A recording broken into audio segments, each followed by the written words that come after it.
Lots of rules about chess. You probably know a lot of them. You can find them in any chess book, DVD, video lecture, or anything else. However, when it comes to the real game, it boils down to a very practical and simple question: exactly how can you find the right move within a short amount of time? If you play a game, you have to play a move within a few minutes.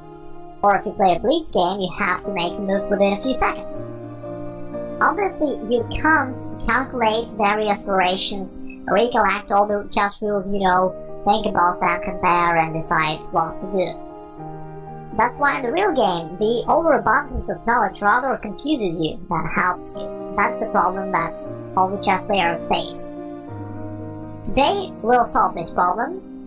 You'll get the clear algorithm of exactly how should you think while playing a game so that you can find the right move and you can do it continuously throughout the game so that you get stable, good results and your performance is always on the top.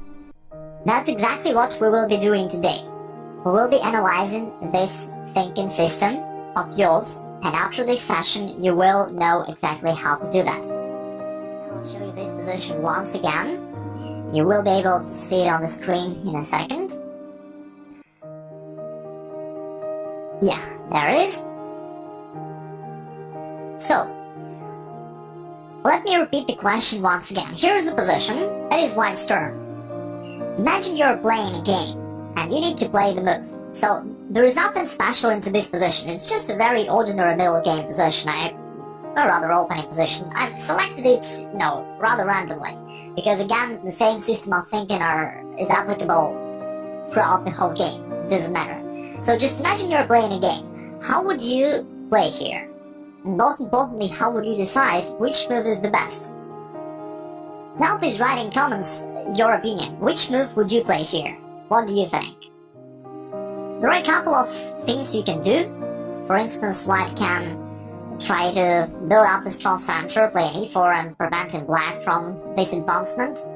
White can develop the bishop or maybe make castle and then start the pawn assault on the queen side. White can do something else, like try to bring the knight to the weak square through the h4 to f5, or maybe expand on the queen side. And even one student suggested an interesting idea: knight takes e5 followed by bishop to b4, which is a sudden and interesting tactics. So what do you think? Okay, I see a couple of ideas: bishop d2, long castling, bishop d3, and some other moves. Indeed, all of them are following some chess rules that we all know. But how to choose the best move? I see that most of you suggest the move bishop d3, and it is very pleasant for me to see. It means that you have probably studied some of my courses, and you not only have studied it, but you also, most importantly, implemented it. Because in the opening, you need to develop the pieces. That's the first task you need to think about. With that in mind, when there is a position like that, you need to look at the piece which is undeveloped. Currently this is the light square bishop, and you need to try to develop it. Following the principle of maximum activity, you need to put it to the most forward available square, therefore to place the bishop to d3. That was played in the game. Here, black can't win the piece after e4 because white can grab the knight on the f6 and then win the pawn. Therefore, the bishop d3 move works tactically, and therefore you should play it. That was played in the game, and later on white won the game. We will not analyze this whole example. There was a long game. You can observe it after the webinar. I'll send it to you. Right now I just want to focus on your system of thinking and finding right moves. Okay? So this example is pretty easy if you know how to find the right moves. But if you look at the games of other players, you will see that in similar situations they do whatever. Absolutely random moves. They can do, any crazy stuff like h3, g3, bishop e2, knight d2. They will come up with a lot of obscure ideas. And I don't want that you make it. Okay, very good. I'm really glad that most of you have found the right move here easily. So let's come to another position. This time we'll play black. This is again another game of Kramnik. Well, please think about it and also tell me your opinion. Which move would you play here as black? Again, there are a couple of ideas. You can take on d4, you can maybe move the knight somewhere to f5, to c6, you can play a6, d6, and a lot of moves you can really play here, maybe move the queen somewhere. So lots of things are available. And I'd like to know your opinion. Which move is the best here?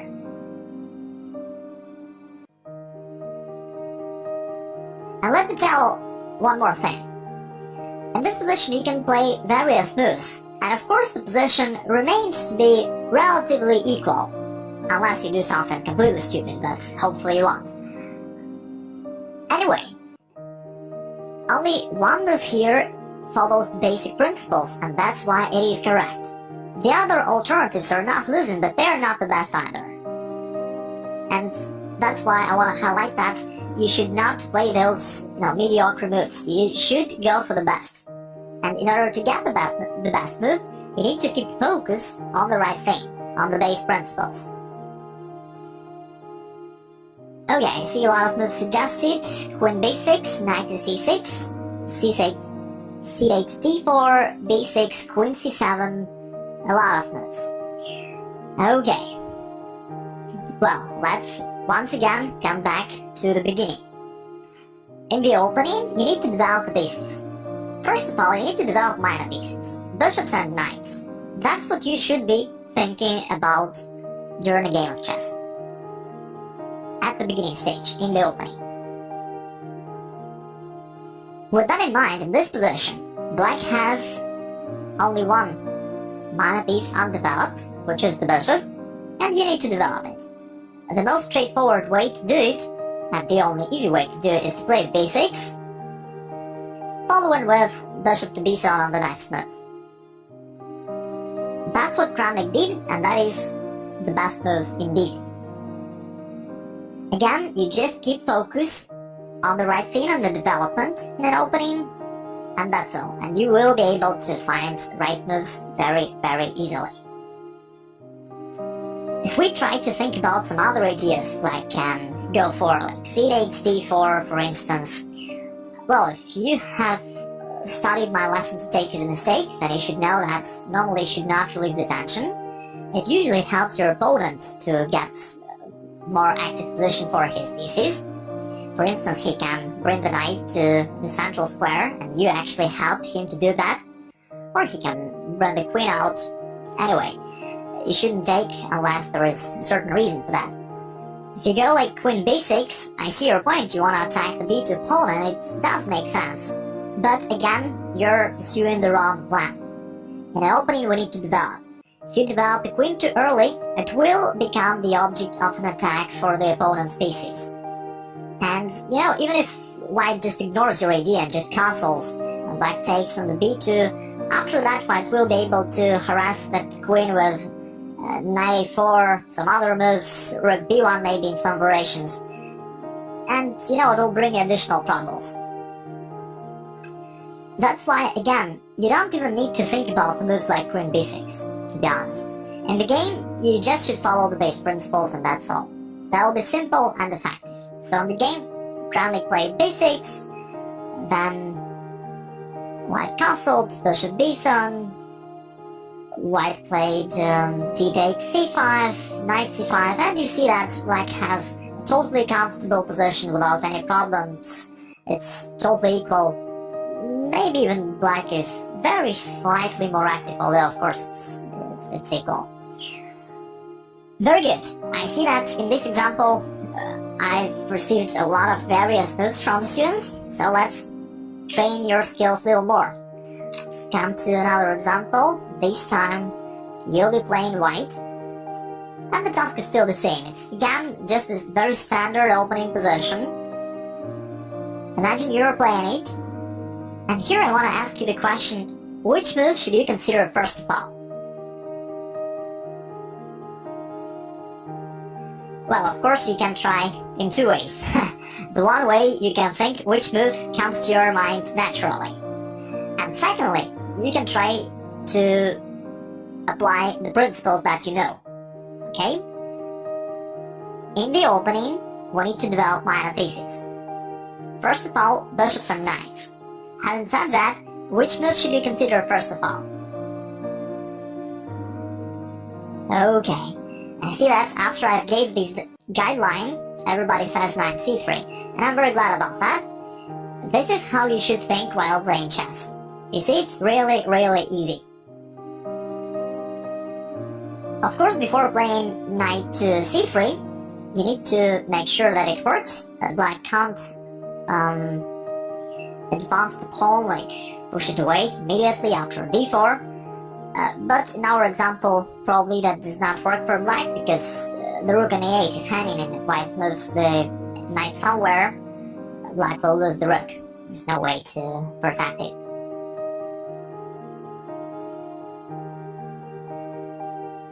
So d4 does not work for black, and therefore knight c3 is the best move. That's what was played in the game, and that is correct. Again, apart from knight c3, you can come up with various ideas. You can take on d5, you can play something else, but the correct move is knight c3. And if you follow this way of thinking, your game will be just perfect. You will never make mistakes. You will always be perfect in your every single move. Of course, white can take on d5, but we already analyzed the similar situation in the previous example. If you take without any specific reason, you only help your opponent to activate his forces, to bring them forward. White can make some pawn moves in the center, white can make something e3 or d3, something else, d4. It all makes sense, but again, development is the key. So first of all, you should develop. And you can see that after knight c3, even if you finally decide to take on d5 somewhere in the future, then your knight will support that exchange, will help you to put some extra pressure there. Okay, let's move on. Black played bishop b7.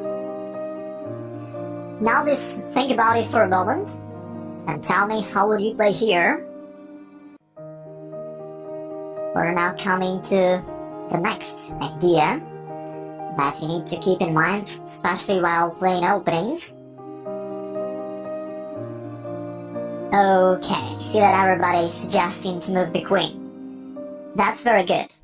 Again, congratulations. It already proves that your positional understanding is very good. Indeed, white needs to move the queen and connect the rooks. After that, you, so to speak, finalize the main opening tasks. That's what you should be thinking about, how to move the queen here. However, if white plays queen c2 straight away, then black can go d4, and you see the knight will have to go away somewhere. If you go to the first rank, it'll just break the communication between your rooks. You don't want that. After knight b5, a6, the knight will have to go to the edge. Again, it's not very good for white. So the idea of developing the queen is good, but right now we need to stop also the move d4 somehow. For that reason, in the game, white played e3. This move helps white in two main ways. So first of all, it prevents black from playing d4, and secondly, it helps white to develop the queen to secure a square on b2 on the next move. That was played. Black exchanged on the c4. Of course, it is good for white. This is a positional concession from the black side. By the way, let me tell you a little advice, although it's off topic, but anyway. When you trade something, you need to see which pieces you are trading. In this example, after the exchange on the c4, in fact, black is exchanging his d5 pawn for white's b3 pawn. Right? That is the change that happens after this exchange. We remove these two pawns from the board. The d5 pawn is more advanced, the central pawn, which is more powerful than the b3 pawn. So this exchange favors white. That's why black should not do that. But from the white's point of view, it's definitely good that he was maintaining the tension, that he did not take on d5 himself. He let black make this mistake, and black did it. Although black is a grandmaster, 2600 rated, you see that even strong players are not familiar with very basic fundamental ideas about chess. Okay, let's go next. Black played knight to c6. White played queen e2. That was his plan. Everything is reasonable. Black answered queen c7. Here white played knight b5, but that was just some tactical possibility to advance the knight with attack. It's not really part of the plan. Just the black's move queen c7 gave white this possibility. Black answered queen d7. And now it's the position where I want to ask your opinion once again. How would you play here as white? A very typical position. Both players were developing their pieces.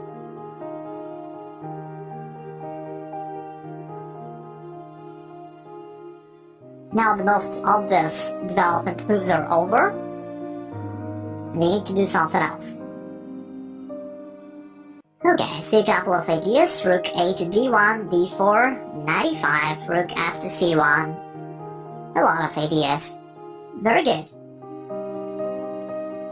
Now let me tell you one more idea, which sounds basic, but it's really, really important and really powerful.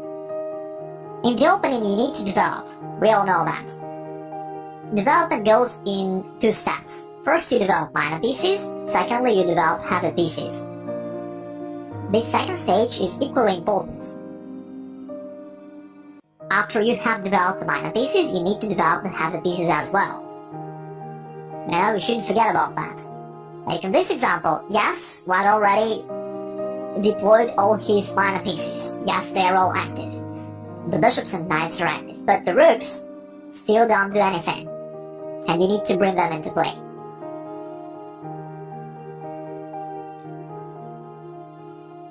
It is better to activate all your pieces before starting the real active operations. Because if you play something like d4 straight away, it already starts some sort of complications. Usually it's better to start them when you are well prepared. Otherwise you can miss something, your opponent can take advantage of your premature activity, you can lose something, and it may create additional troubles for you. But when you build up the position strongly, when you're totally ready, then you can expand, go forward and attack without any possible risk. That's why here white played rook f to d1, white played a6, knight c3 is forced, then queen to c7 and white played rook a to c1. Now all of the white's pieces are active. All of them, both minor pieces and heavy pieces. That's what you should strive for when you're playing your every game. Don't underestimate the power and the value of these seemingly basic recommendations. From my coaching experience, I can tell you that whenever a new student comes to me, even international masters, and we analyze their games, I always see that they regularly break those fundamental principles. Sometimes they lose games or get a very bad position while their rook is still in the corner. So they forgot to bring it into play. They started some active operations before activating all of their pieces. This is a typical mistake, and nowadays it's a typical mistake even for international masters and grandmasters. And so again, this is a very powerful thing.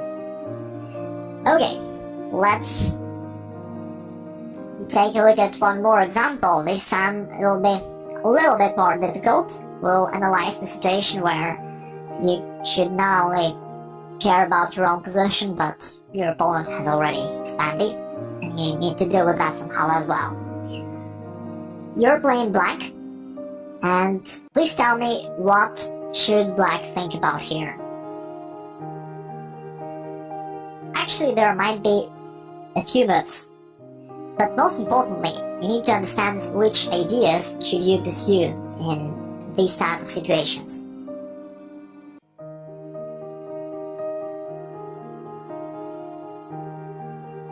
Okay, I see that some students suggest the move bishop e6. It's a good idea, for sure, one of the good ideas.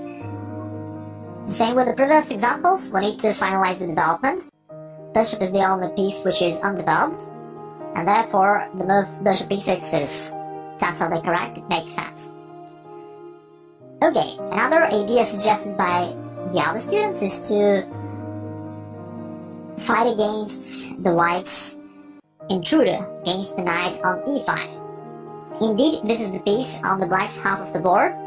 Following the principle of neutralizing opponent's pieces from your territory, you need to counteract it.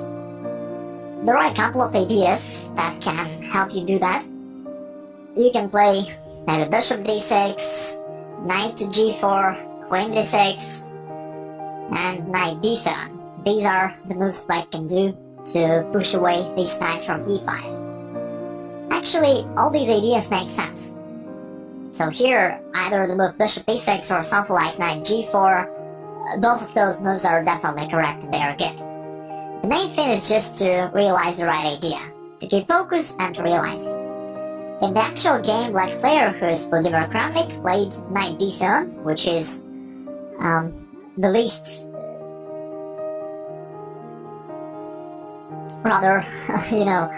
the least active move for black. So I think that all the other alternatives would have probably been better. Well, knight d7 is not totally bad because it's pursues the right idea, but it moves the knight back. It makes the black's position slightly less active, and that's why it's not the best option. You see that even the very top players make those mistakes. Well, for Kramnik, of course, I think it's not because his understanding is so weak. He just wanted to play accurately and avoid any risk. That's why he played such a passive move. Anyway, you should be playing actively. So for you, the move like knight g4 or bishop to e6 would be the best. In the previous position, as we discussed, either knight g4 or bishop a6. Anyway, let's go on and observe a few next moves. White took, black recaptured with a queen here. Well, I guess after bishop takes d7, black was worried that white plays like e5 and then rook d1. Black won't be able to bring out the queen. Anyway, let's just continue. Queen takes d7, e5. White is attacking the pawn on the h7. Black has to protect it. Now he played g6. White answered knight d2. Okay, let me ask you once again, which move should you play here? You're playing black, it's your turn. Which move should you consider first of all, and what you should be thinking about? Keep in mind the general principles we've been analyzing before.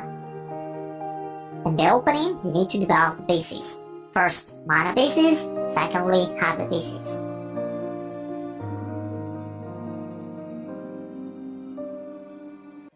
Okay, I see a few suggestions.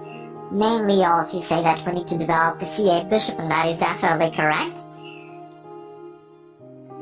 The moves suggested by the students are rook d8, queen g4, and b6. Well, all of these moves make sense, that's true, but again, you need to keep focus on the key factor. The bottom line, you need to develop the c8 bishop. The most straightforward way to do that is to play b6, and then bring the bishop to b7. You see, if you keep this idea in mind, and just keep following it while playing, everything becomes really simple for you. You don't need to calculate a lot of lines, you don't need to, compare different variations. You just know what you should do and you do it. So it's that easy. Because if you play something else, like queen g4, yes, I see you also want to develop the bishop, it does make some sense. But again, the queen will be exposed. White will be able to gain some extra tempos while attacking this queen, even with h3 straight away. If you play rook d8, well, in some other position it might make sense. It is the attacking move, you attack the bishop on d3. Nevertheless, let's say white will play bishop e4, and then you will need to think how to develop the c8 bishop. You see now it's not as easy as it was on the previous move. Now black can't play b6 anymore, and you will have to think and come up with something, so you a little bit complicate your own situation. That's why I like to warn you against it. Don't do that. Just follow the right ideas. Keep everything simple and effective for you. So just play b6, and then on the next move, bishop b7, and black is alright. On the next move, obviously black will need to bring his rooks into play, as we discussed before. So first we develop minor pieces, secondly you develop heavy pieces. The next moves black will be making is rook d8 and rook e8, most likely. Then all your pieces are active, you are ready for active operations in the middle game. Very good. It's nice that we repeated this topic for some time. I see that you have suggested various ideas, although I'm sure you're aware about developments. But from time to time you're distracted by some other things, and that is not very good. You need to keep in mind the right thing, just follow it. That's it. So don't be deflected. In the opening, bring out minor pieces, then develop heavy pieces, that's all.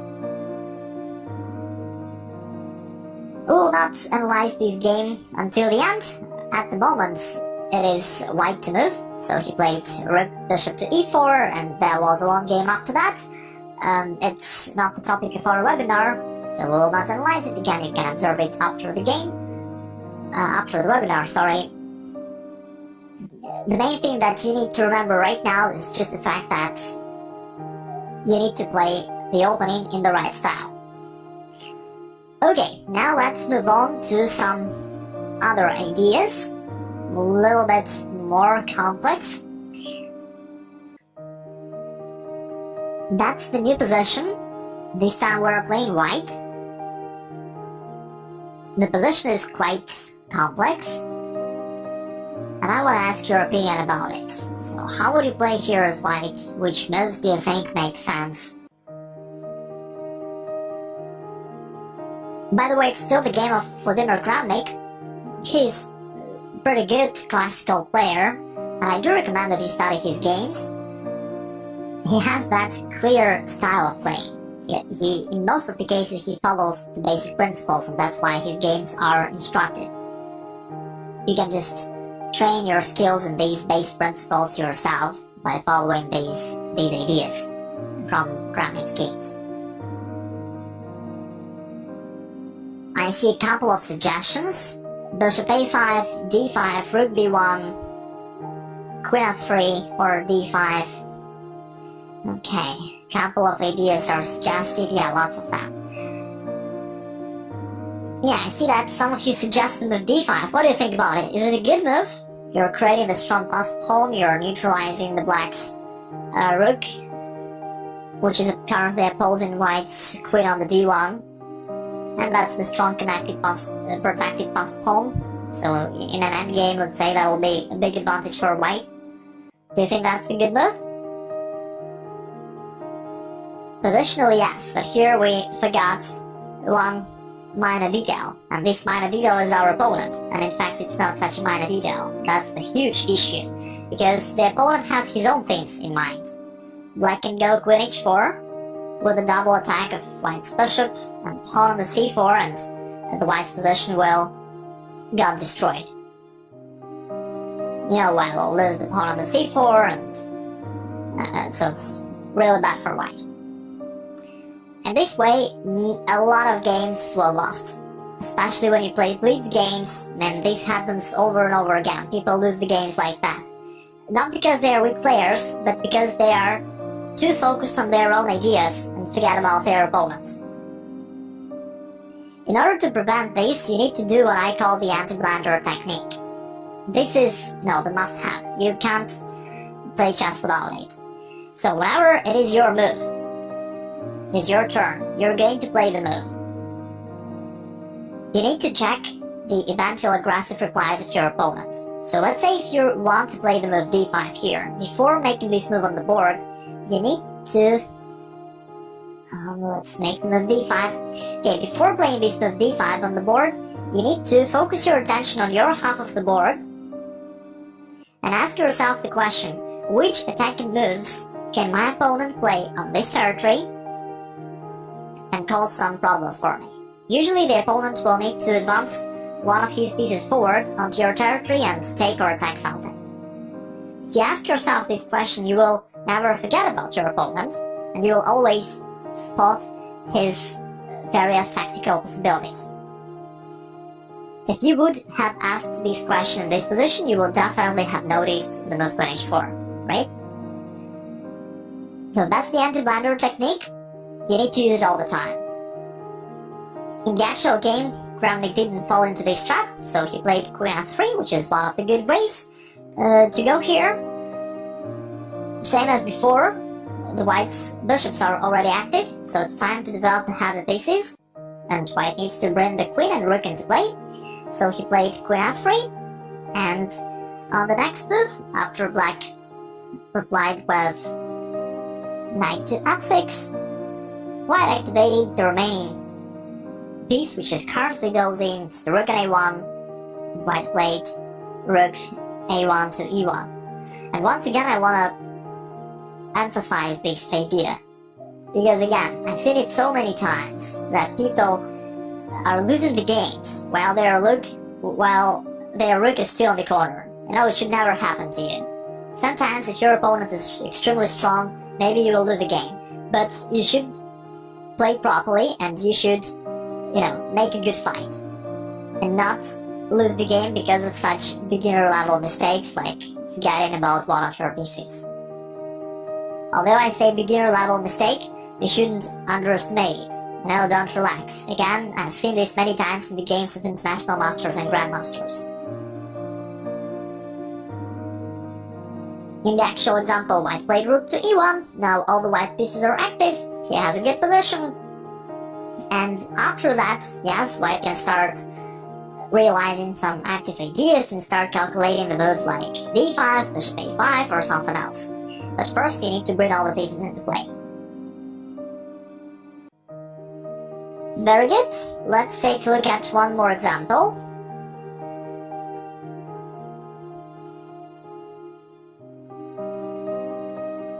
The position is complex. Of course, there are lots of things that black can do. It's black to move now.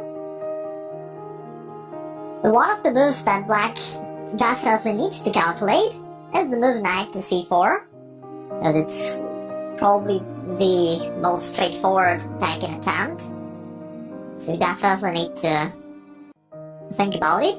If white has to trade his bishop, it's favorable change for black, because normally we know that bishop is stronger than knight, and this bishop might have been a powerful attacking piece for white, so if white has to exchange it, it's good for black. Maybe white will just go back, trying to keep the tension, and in this case, black can grab the pawn on a3, winning the pawn. So let's say you're calculating this formation, and now I want to ask you, so what do you think about it? Should black go for this line, or should black choose something else? What do you think? And of course, if you say that no, black shouldn't, then you need to explain what's wrong here and why the other ideas are better.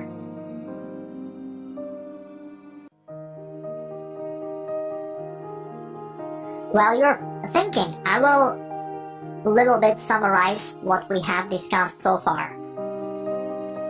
While selecting the right move, first of all, you need to think about the general principles and follow them. Based on those guidelines, you can find the right continuation. After that, there is the next step. Before playing your move, you need to check eventual aggressive replies of your opponent. You need to focus the attention on your side of the board and ask yourself the question, which attacking moves can white play on your half? Usually those are attacking moves or captures. You need to check them quickly and make sure that there is nothing you have missed. In this example, as some of you pointed out, white has the sudden move bishop takes h7. And then, if black takes with the knight, the bishop on e6 will remain unprotected. White will be able to grab it, and if black captures with the king, white can play queen d3 check. And on the next move, he'll take back a piece, and that's knight on the a3. In this particular example, it's not winning for white, but anyway, he was able to exchange his weakness, his very, very weak backward pawn on the a3, He traded it for the black's h-stone pawn, which is one of the pawns which covers black's king. Such an exchange certainly favors white, and that's why black should not go for this line. Again, knight c4 strategically was a good idea, but tactically it doesn't work. That's why you always should perform this anti-blunder check. While performing this anti-blunder check, once again, it's important to focus your attention on your opponent's pieces and think how can he advance them forward and make some damage on your half of the board. Let me show you one more example. This is the game between Kramnik and Sugirov. Black player is a strong grandmaster. He's close to 2700 rating points. He's very strong. And here he found a nice combination. Well, before the combination, let me state that the queen is not hanging because of the bishop. Now it pings the pawn, so black can't capture white's queen on the g6. That's why the queen is not hanging. So black found an interesting combination. He took bishop takes f2. And he found a line which goes like knight takes f2. A white can't recapture with a rook because then the rook a1 will remain hanging. So white took with a knight. White played f3. Now he's threatening mate in 2 with queen g3 check. So white has to react. He's forced to play knight e4. After that, black has another check, queen to d4. That's what Sugirov calculated. Again, white can't cover with a rook because the other rook is hanging, so he played king h1. And black continued his idea with queen to b2. The line is forcing. So far, there was nothing that complex. Black just played the only attacking moves he had. And here Sugirov was counting for rook g1. And then he calculated something. But the question to you is, what should white do here? What do you think?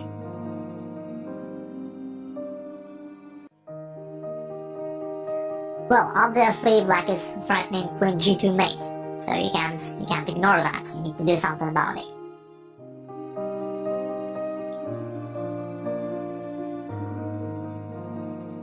I see that most of you suggest the move knight to f2. Well, this is the move, yeah, but let's don't forget that currently black is calculating this line. Black is calculating whether he may or may not go for this variation. I can even switch the board to make it more practical for you.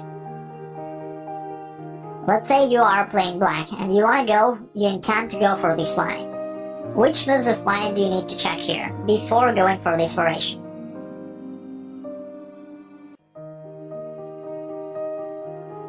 You need to look at your half of the board and ask yourself the question, which attacking forcing moves white can do on your half of the board? If we focus the attention on black's half and think about eventual forcing moves like checks or captures, which moves do white have here? There are not so many of them, right? It's only knight f6 and bishop takes f7. Bishop takes f7 doesn't give much, black will just recapture, but knight takes f6 wins the game on the spot. This is check, black has to take, and after knight takes, and g takes, the queen is covering the g2 square, and at the same time white is threatening mate on the g7, so here black just resigned. The initial position of this example was approximately equal, and you see that black spoiled it in one move. He made the sacrifice, which was totally wrong. The main question is why Sugirov, the very strong grandmaster, miscalculated a relatively simple line, because there weren't so many possibilities here. The whole line was relatively forcing. So why did black miss the move knight f6? Is it such a difficult move to find? Not at all. It's just because he was focusing, on the fact that he's going to deliver a mate on the g2. He was focusing on his own ideas, and that's why he forgot about his opponent. He forgot to check his active moves on black side of the board. If strong grandmasters make this mistake, I'm sure that you might fall into the same trap, but now you know how to deal with that. Okay, so let's make the intermediate conclusion about the material we discussed so far. While playing a game, first of all, you think which move is the best according to the base principles. That's the first thing, and secondly, you make this anti-blunder check. You make sure that your move is not losing. By the way, the very first example that we analyzed here, let me show it to you once again. This very first example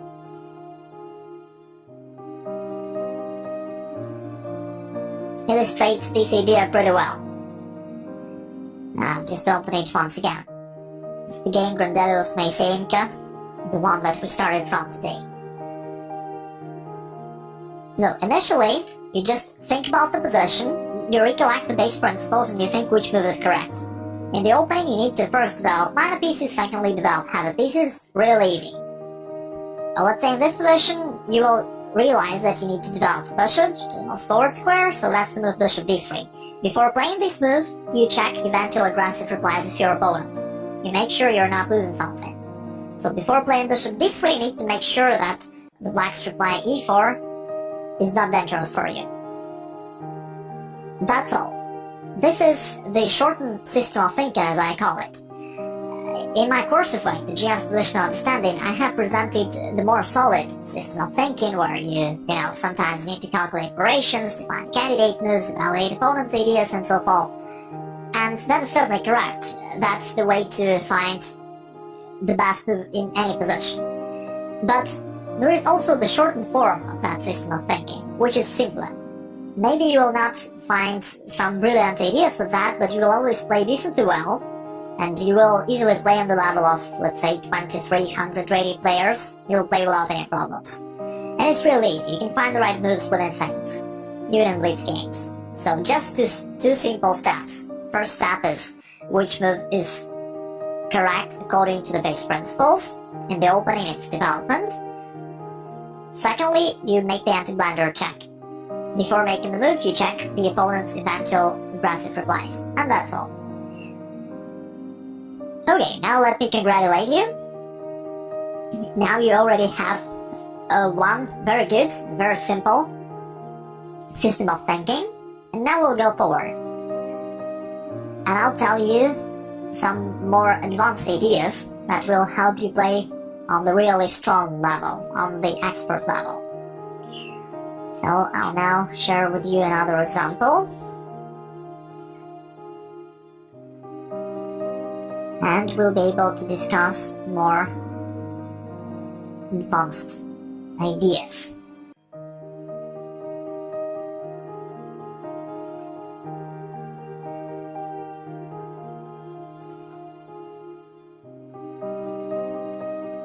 So there we go, that's the new position. Again, this is a pretty standard situation.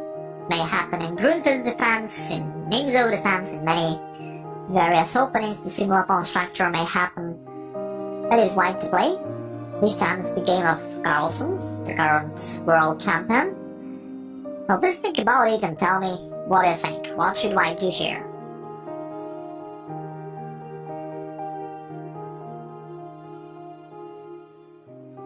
You already know some ideas. We already discussed a few things today, so certainly you can apply them.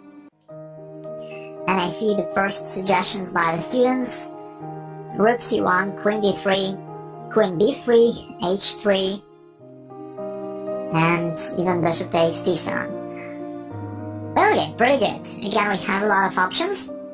But generally speaking, white needs to develop heavy pieces. That's what we already analyzed. First you develop minor pieces, secondly you develop heavy pieces. So you can bring the queen somewhere and then put the rooks on the central lines. This is definitely a good idea. I'm not saying that it's bad. It's one of the correct ways. However, in this particular example, Carlsen did another move. He played d takes c5, which might seem even like a mistake because, we discussed that you shouldn't release the tension, you shouldn't exchange without any reason. But here there is the reason. That's the difference. And that's the advanced idea I want to share with you. When you play a game, it's always very good if you can force the opponent's reply. In that way, you avoid any potential unpleasant surprises. You don't let your opponent to do whatever he wants. As if we compare it with a move like Queen E2 or Queen B3, whatever, if you play the move like that, Black can do absolutely whatever, right? He can do any move he wants. Maybe in this particular position there is nothing so much dangerous Black can do, but in some other positions there might be troubles. If you play the forcing move like d takes c5, you secure yourself from those surprises. Black is pretty much forced to recapture. Black really recaptured, and after that White played Queen to d5. And that's again the forcing move. This time White attacks the Black's rook in the corner and the pawn on the c5. Again, Black can't realize his plans. He can't continue his development normally. He needs to do something about the White's threat. And by the way, it's not that easy to protect both the c5 pawn and the a8 rook together in one move. And if White wins something, of course, it will be good for him. So that's the power of the forced moves, and that's this advanced idea. If you look at the games of top grandmasters, you will see that that's what they always try to do. They try to force the opponent's reply. And that way you can foresee the situation, because you know what the opponent will do. You don't leave him any chance to sidestep and to do something else. Okay, let's continue with the example. Black took bishop takes b5. That's right, some of the students suggested this move, that's correct. White can't grab the rook in the corner because after bishop c6, the queen will be trapped. That's why White cannot do that, but White can simply recapture that bishop on b5. This is exactly what White did. Now the rook is still hanging. Black is pretty much forced to go knight to d7. Now let me ask you once again, which forcing move can White play here? How can you attack Black?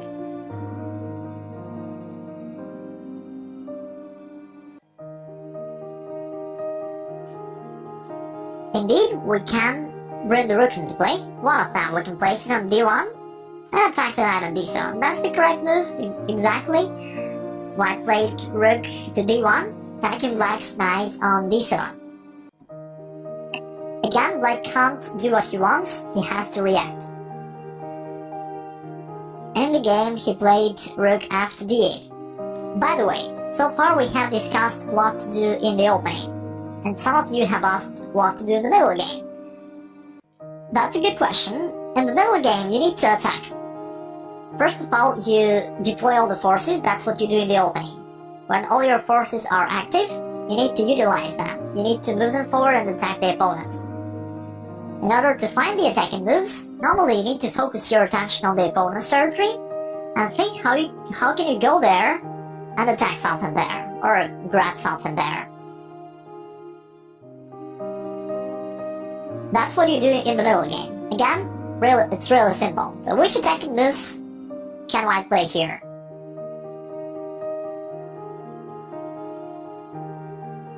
Focus your attention on Black's half and try to find them. In this position, there are two possible attacking moves that you need to consider. This is knight to g5 or queen to c6. Both moves are attacking. Actually, White can make them both. White played first knight to g5, attacking the pawn on the f7. The only normal way to protect it is to play e6. And then White can play queen c6. So White actually realizes both of these attacking ideas. Once again, you see that during the whole game, Black did not have any single chance to realize his plan. Throughout the whole game, he had to react on White's moves. He was forced to react in white's moves. In this way, you direct the game in the way that you want, and you secure yourself from any unpleasant surprises. So this is the idea that you need to remember. Here white played c7, attacking the rook.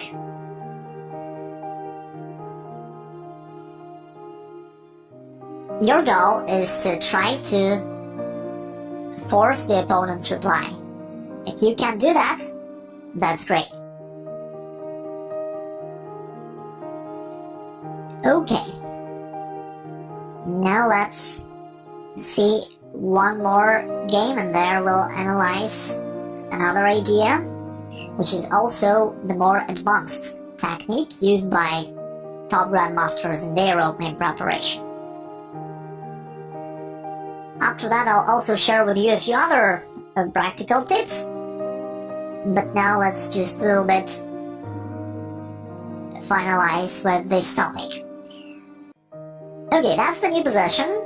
That is white to move, and how do you think? What should white play here?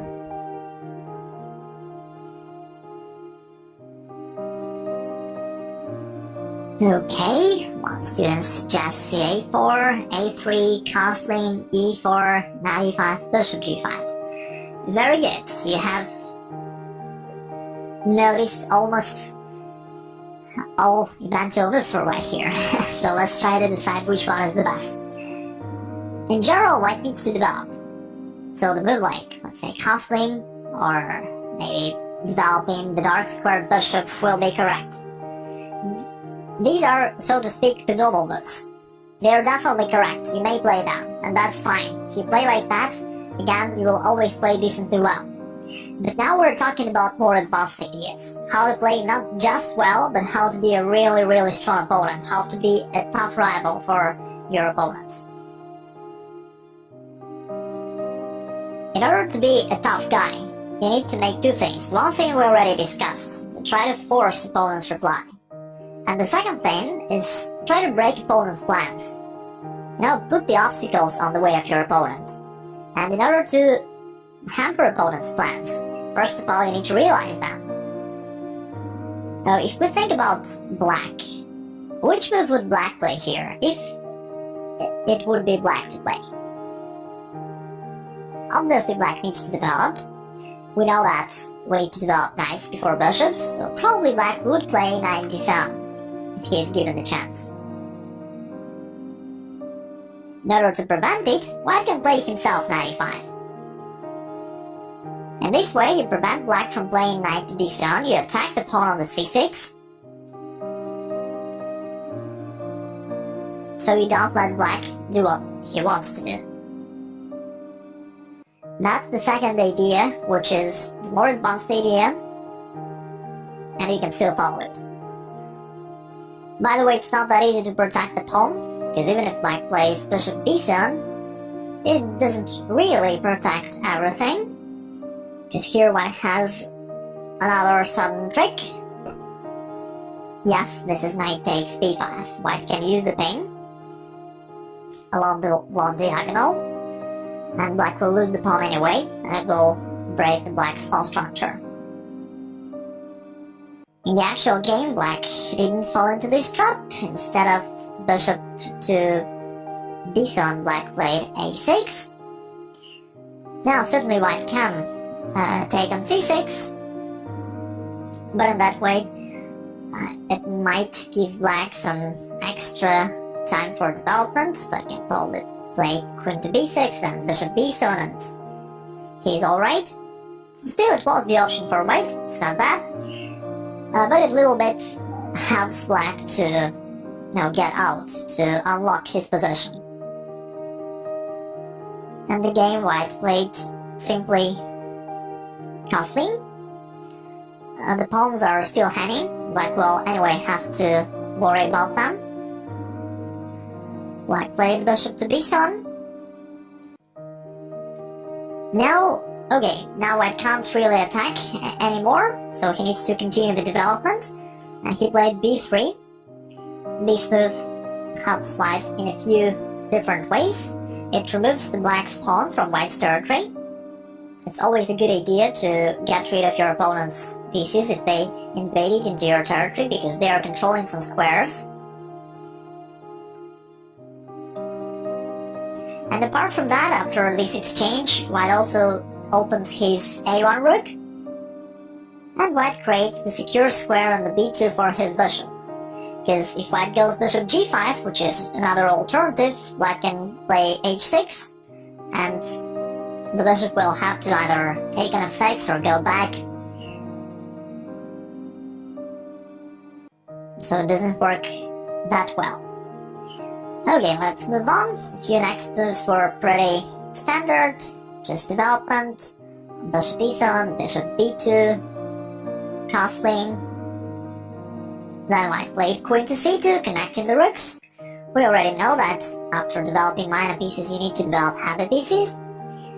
Black played knight after d7, and now I'd like to ask your opinion once again.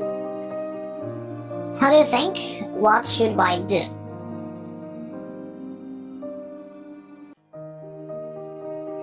Knight takes b5 is an interesting idea. If black recaptures with a c pawn, then white will be able to grab the bishop, but black can recapture with an a pawn and white will lose the knight, so it doesn't work for white, loses a piece. Please try something else.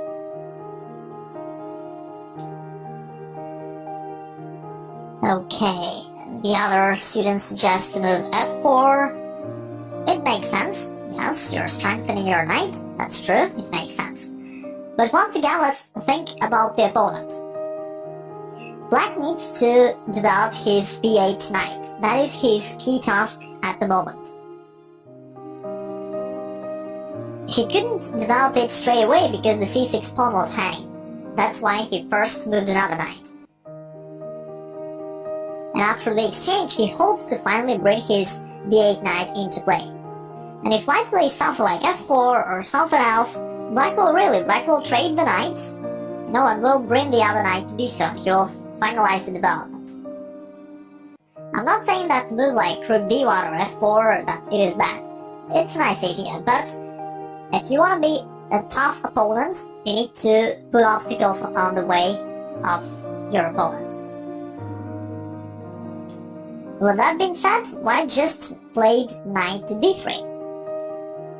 You know the point, the b8 knight is still there, it's locked. It doesn't have any squares. The white's point is to keep the black species out of game and prevent black from realizing his ideas. White played the knight to d3, and potentially in the future this knight may jump to c5 if there is a favorable opportunity. Also, after moving this knight from f3, white opened his light-squared bishop, which is now putting direct pressure on the c6 pawn. Therefore, some positive change has happened. Black played queen b6. What is he going to do now? He's preparing c5. That's pretty obvious. That's the reason for him to play queen b6. He wanna open up his position on the queen side. How can white prevent it? There are only two moves. The one is b4, the other is knight to e4. Usually when you have the choice between the pawn move and the piece move, you need to move a piece. That's why he played knight to e4. Now the c5 square is under very good control. Moreover, white can go himself there. After knight e4, black replied with a5. And now he's going to develop his knight to a6. Probably that's the reason for the move a5. He tries to find some squares for the knight to go to. The question is still the same. Can white prevent the move knight e6 somehow?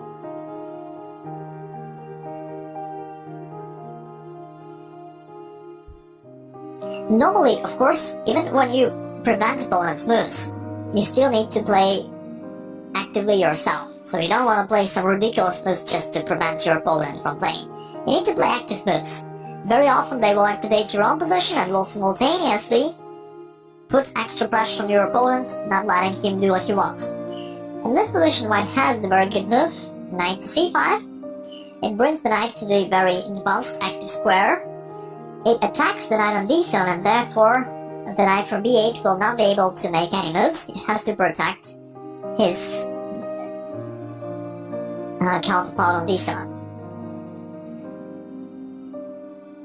You already can see that white has the dominant position. It's very active. White is controlling the center. The black's queenside is locked. White won the game later on without much problems.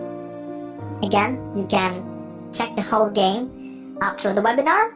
And now let's just make the conclusion about the advanced ideas we discovered. So we have been discussing two advanced ideas. Idea number one, you need to force the moves of your opponent, and that way you secure your position. You don't let him do what he wants, you will already know his reply after your own move. And the second idea, you need to put obstacles on the way of your opponent. You need to think what is he going to do and hamper his plans. And that way your opponent will be frustrated, he will not be able to realize any significant idea. And that's why you will also get additional psychological advantage as well. Apart from that, you will direct the game in the direction you want. Your opponent will not have the right to say something. You will only have to react, and he will struggle. Okay, these are two extra ideas. You don't have to follow them all the time. Yeah, I've told you, these are the ideas on the level of grandmasters. These are the advanced themes. If you incorporate them into your play, that will be great, but if not, that's not a big problem. So if you didn't remember something, don't worry. At the end of the webinar, we will repeat all the conclusions once again, and you'll remember it then. Okay, now I want to answer one more question that I got from some of the students. Pretty often I receive questions like what to do in the queen's pawn opening or in the color system, stuff like that. Let me create this position now and I'll show you what I mean.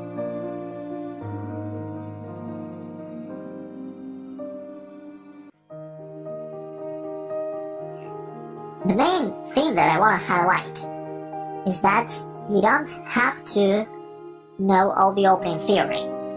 If you understand the general principles well, you can understand yourself how to play. Of course, now this is not the webinar about openings, so I will not really analyze this opening or any other opening, but we will do even more important thing. You will learn how to apply your system of thinking for playing any opening well. Even if you don't know the opening theory, you will just know it yourself, which moves are correct. Okay?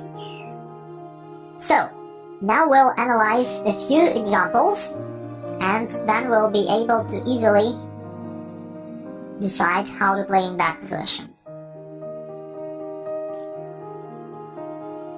Okay, so I'm just showing you the next example. And here I'd like to ask you a little different question. How do you think? What's the evaluation of this position?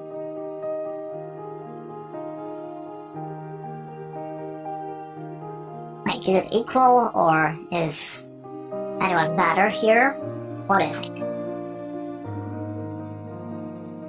And if you say that someone is better, then please explain. Why do you think so? We can see that the pawn structure is symmetric. As for development or activity, well, it's approximately equal. White needs to castle, black needs to develop one piece. So we could say that the development is approximately equal. White has two bishops, that's true. Although we can say that the bishop on e3 is not very active, it's limited by its own pawns. So initially it may seem like the position is approximately equal and there is nothing significant here for either side. However, there is one thing that I want you to know and to understand. That's the thing that many players underestimate. And we will now observe this thing. So here's the thing. Black needs to develop the bishop on c8 somehow. And the problem for Black is that it's not that easy to do it. The Black c8 bishop is restricted by his pawn on d5. So we may in some way say that this is a bad bishop. Because if we imagine the same position without Black's pawn on the d5, Black would be able to transfer his bishop right there, probably, right on the d5 or in one of the central squares, and it would be very active. But with this pawn, the bishop just doesn't have much squares to go to. So White played f3, preventing this bishop from being developed, and also controlling the e4 square simultaneously so that Black's knight can't jump there. Black played queen b6, White castled, Black played bishop to d7. Now Black tries to solve the problem of his bishop with bishop b5 move. He just wants to trade the bishops out. Of course it would be very nice for Black if he could do that. But White has the easy way to stop it. He played a4. Black replied a5. There followed rook to c1, rook to c8, rook c5. And there was a long game after that. We'll not analyze this whole example. Anyway, you see that White is pressing. Now it's pretty obvious that White is the active side, that White has the advantage. And the main problem that Black is facing is that still he can't find any job for his bishop. It's hard to find any good square for it. And the key point is that it's not the accidental thing. It's not just a sudden thing that happened in this particular position. This is a very standard motif, which is a late motif for a lot of openings, especially the closed openings where Black plays d5. So let me now create another position.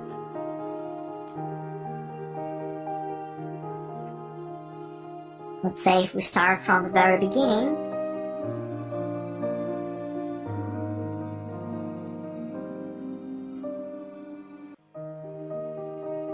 For example, let me ask you this question.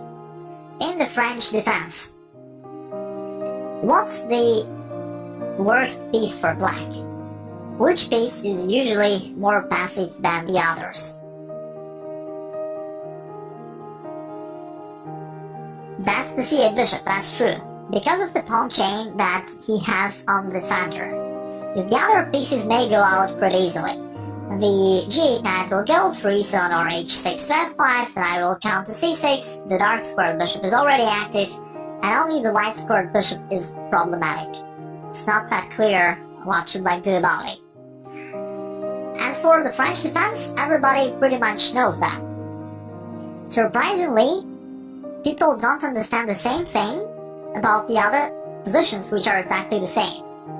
The same pawn structure with the Black's pawns on the e6 and d5 happens not only in French, it happens very often in various openings. Let's say if we come back to the beginning and just start with the Queen's Gambit, you can see that Black has exactly the same pawn structure. His pawns are still on e6 and d5, and so the bishop on c8 will also be less active than Black's other pieces. That's the thing, one of the factors that determines White's advantage.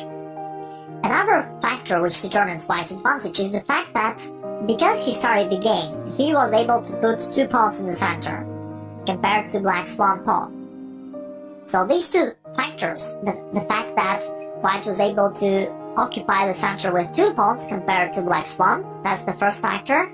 And the second factor, that the Black's light squared bishop is closed, it's more passive than the White's one, because White will be able to bring the bishop out easily, while Black will not be able to do that.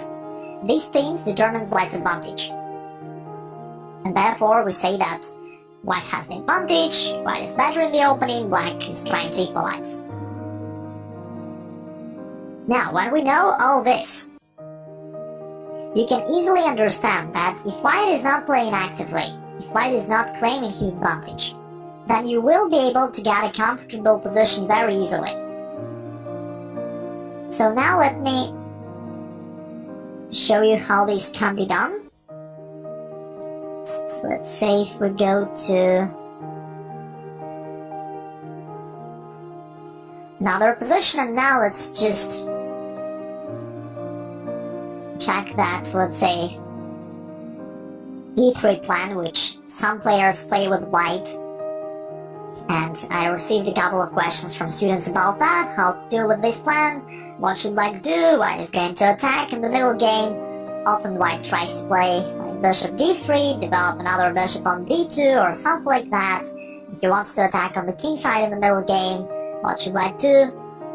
Again, everything is really, really easy for you if you understand chess well. Then you don't need to remember all the variations. You will just know what to do. You will understand that. The first thing that we can see here is that white didn't try to occupy the center. He placed only one pawn in the center. Right? So if black can put 2 pawns in the center, he already, got the superior position there. The second thing that we can see is that the white's bishop, let's say white plays b3, continues with his plan. We see that the white's dark squared bishop is locked. That's the problem that usually black faces. Because with the white's central pawn on the d4 on the dark color, the white's dark squared bishop is limited. Potentially, it may be a problem for white in the future. Yes, I mean, I'm not saying it is completely passive. Of course, white can move it to b2, yes, hopefully to open it in the future, but still, it will be less active than the other pieces. Because let's say if we talk about the light squared bishop, there are no obstacles on its way. It can go on b5 and d3 and it will be very active.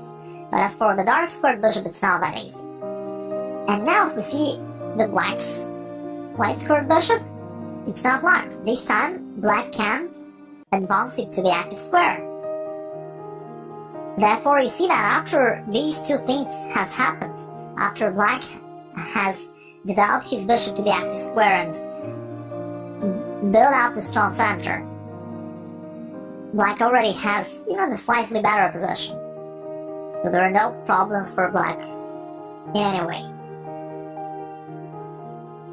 What are we doing here? We are applying your general understanding for the opening stage. And you can see that if you understand the basic principles well, you will be able to understand any opening variation easily. Even when you don't know the theory, you will play the right moves yourself. On the next moves, black will continue making the most natural moves, like e6, then bishop d6, castling. You see there is totally no problem for black to select right moves. You can play them within seconds without any thinking. Just develop pieces. First you'll develop minor pieces, then you'll develop half the pieces, and the middle game you'll start the attack. Everything is very, very easy if you know the right guidelines. And that's it about this topic, and now let me answer one more question which I also received from students. Probably when you play Blitz games, you notice that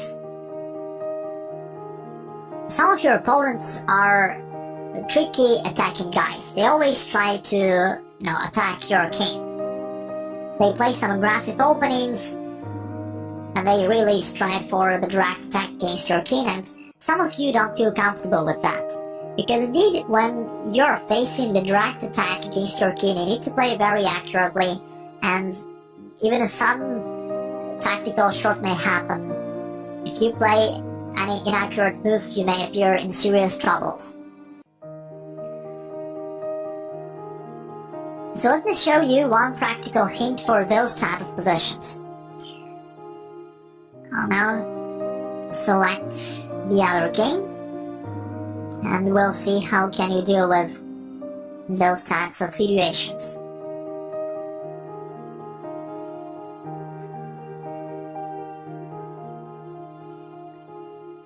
Right now we're analyzing some practical hints. It's not even about the general strategy of chess, but just the practical suggestion. So here is the next game.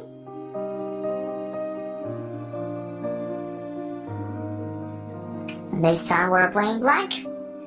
The game started with f4, d5, knight f3, bishop g4. By the way, you see that black is trying to bring his light-squared bishop out, and only then play e6. It's definitely the correct idea. White play e3, knight d7. They don't command on these moves, they are not that critical for us. Just you can see that white player plays some not very common line. And here he already expanded on the king side in some way with his pawn on the f4, with the knight on the e5, and probably in the middle game he's going to continue the attack there. Let's say black continues with the most natural moves like e6, and white can play b3, then bishop b2, then castles, and in the middle game white will try to somehow attack on the king side. Maybe he will bring the rook there, across the third rank to g3 to h3, he'll maybe exploit his dark squared bishop. I'm not saying this position is bad for black, it's not at all. Black's position is totally okay. Black played all the correct moves, therefore his position simply can't be bad. But the thing is, anyway, white has some chances for the attack, and it might be uncomfortable. What should you do in such situations? Well, let's come back, and now I'll tell you one simple but effective practical hint for those type of positions. If you see that your opponent is preparing the attack on the king side against your king, then you can strengthen your castling in advance. You can simply fianchetto your bishop like that. In that way, after you fianchetto the bishop, if we continue like main a few more moves, for white and for black, and then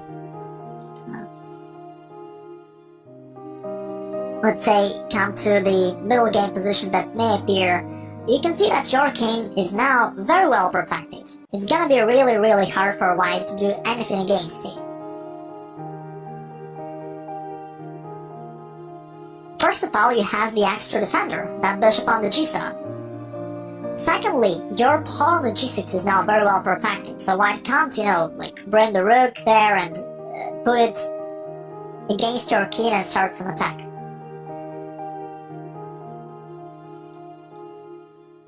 All in all, your position will be secure. This works in many different opening lines.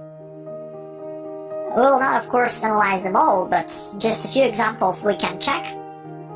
Let's say this position. Again, we're playing black. You see that with the white's queen on h4, white will probably try to attack there on the king side. You can bring the bishop to d3, then maybe castle queen side and start pushing pawns there on the king side like g5, g4, and even without the pawn assault, he already has pretty solid concentration of the forces on the king side. So instead of the move bishop e7, which might seem like the most natural, white can fianchetto the bishop. Play g6, then on the next move bishop g7, again you see that now your position is much better protected. The g6 pawn is, the game like played 9 d5, but even without that, if you simply castle, you see that this pawn is a barricade on the way of white's light-squared bishop.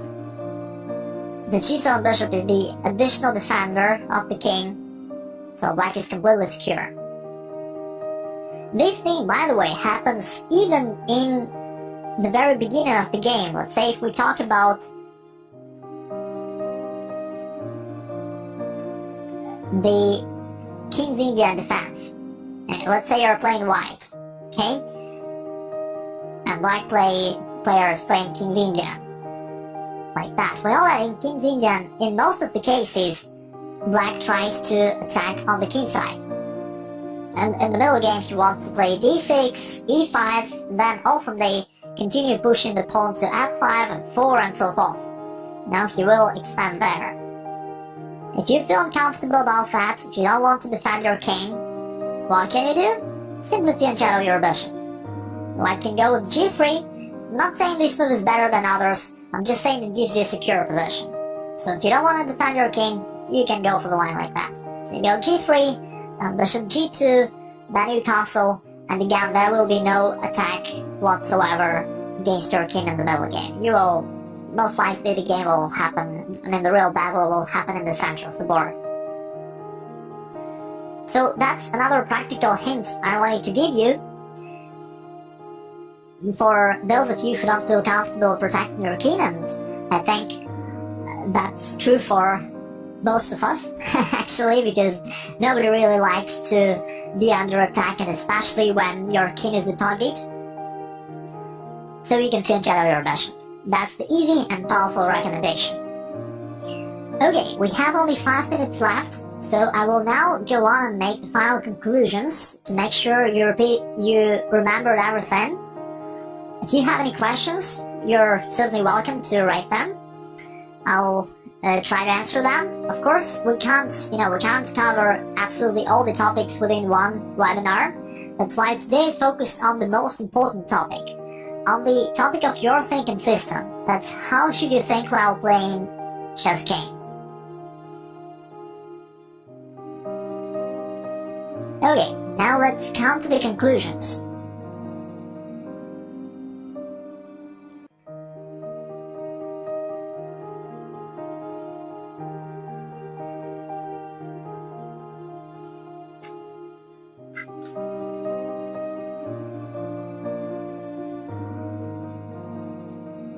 And there we go. So first of all, that's the thing that I want you to remember very, very well. It's easy, yet very effective. In an opening, you need to develop the basics, meaning that you need to first develop the minor pieces, and secondly, you need to develop the heavy pieces. Many people forget about this second item, but now you know it, and hopefully you will follow it. Secondly, in this webinar, we analyzed the shortened thinking system.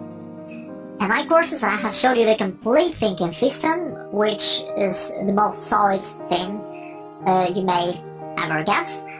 But right now we're talking about the shortened form, and it's also important to understand this, because again, there are many things to think about and to consider. Let's say if you play the blitz game, you simply don't have time for that. Even you don't have time for calculation, because calculation usually takes at least a few minutes. But if you play a blitz game, you just have a few minutes for the whole game. So you can't really calculate the operations. As you can see on the system of thinking that we are discussing right now, here you don't even calculate something. That's the nice point of it. So first you apply your general understanding, the principles that we discovered, to detect which move is the best. So you don't really think what other candidate moves do you have, and so forth. So you just realize the best move. That's the first thing. Secondly, you perform the anti-blunder check to make sure that your move works. Okay. Next, we discovered a few advanced ideas that will help you play not just well, but to be the really, really tough opponent, the very strong player. The first thing here is to force the moves of your opponent. Okay? So both these ideas are applicable for your opponent. You need to think about him and about his plans. So first of all, you force the moves of your opponent. You just think to yourself, how can you play on the opponent's half of the board so that the opponent's reply will be forced? And that way you don't let him any chance to do something unpleasant for you. He will have to react in your moves. And second thing, you can hamper his plans. You think to yourself, what's the intention of your opponent, and then you put obstacles on his way. So these are the advanced ideas. You don't have to incorporate them in your games, but you may try. These are the ideas on the Grandmaster level. I see that some of you ask about the system of thinking. The nice point of it is that here it is. It's just 2 steps. So my complete system of thinking, you can see it in my courses. And today I've showed you the shortened form. That's the system of thinking that I use in Blitz games. And it works pretty well. You know, like even when I play Blitz games, I play them with a decent quality. And my Blitz rating is above 3000. So I mean, it really works and it's really simple. That's why, as for the system of thinking, here it is. I know you probably expected something more complex, but complex things don't work. You need something simple so that you can apply it. Okay, let's move on. Also, we have talked about a few practical hints. Okay, the one thing is about the bad bishop.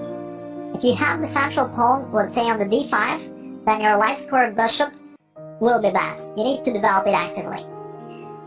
If you can't do that, great. If your opponent plays the opening passively, if he doesn't claim his advantage, if you play some ridiculous opening lines that you don't know, don't worry. Just follow the principles and mainly make sure to develop your bishop to the active square. Everything will be alright. The next thing, if you don't feel comfortable when your opponent attacks your king directly, you can thin shadow your bishop. That's the really good way. It strengthens the position of your castling very much. You can not worry about the safety of your king in the middle game. These are the key takeaways from this webinar, but of course, the main thing that I really want you to remember and to keep in mind is this system of thinking. That's the whole point of today's webinar, and that's what you should remember and to use in your games. It's simple, but you need to train to keep in mind this idea while playing, to apply it until you automate the right way of thinking, and then everything will be easy and natural for you.